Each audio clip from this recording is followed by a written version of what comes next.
तरह का जल शिव को समर्पित होता है और वो तीनों तरह के जल का अलग अलग भाव है महाराज। पहला जल सादा, घर से पानी लेकर गए, जल लेकर गए, शंकर को चढ़ाया, वो हमने घर का अपना एड्रेस बता दिया, भगवान शिव को जल चढ़ाकर अपने आनंद के लिए शंकर से कुछ प्राप्त करो।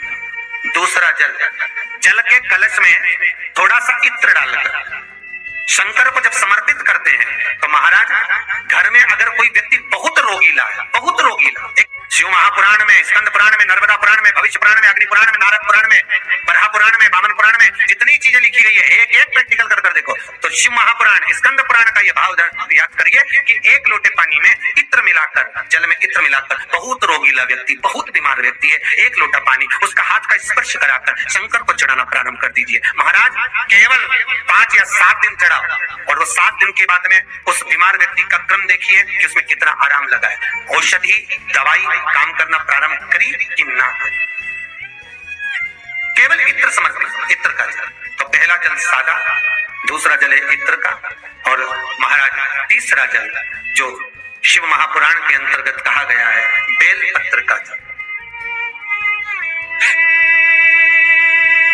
तीसरा जो जल है वो बेलपत्र का जल।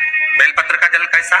तो महाराज शिव महापुराण की कथा कहती है कि जल के पात्र में एक बेलपत्र अंदर डालकर उस जल के पात्र को ले जाकर शिव को समर्पित करना, अर्थात अपनी मन की कामना भगवान शंकर से कह देना, केवल बेलपत्र के माध्यम। बोलना नहीं है हमको, कुछ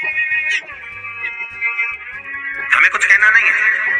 3 तरह का जल का जो व्याख्यान वर्णन किया गया, एक सादा जल जो भगवान को कहा, आपने अपना एड्रेस बता दिया, आपने अपने मन का भाव बता दिया। इत्र का जो जल चढ़ाया गया वो केवल रोग मुक्ति के लिए चढ़ाया गया। और तीसरा बेलपत्र, अगर उस जल में एक बेलपत्र भी पड़ी हुई है और वो बेलपत्र पड़ा हुआ जल आप जिस भाव से चढ़ा रहे हो, जिस कामना से चढ़ा रहे हो, शंकर वो कामना आपकी पूर्ण कर दे।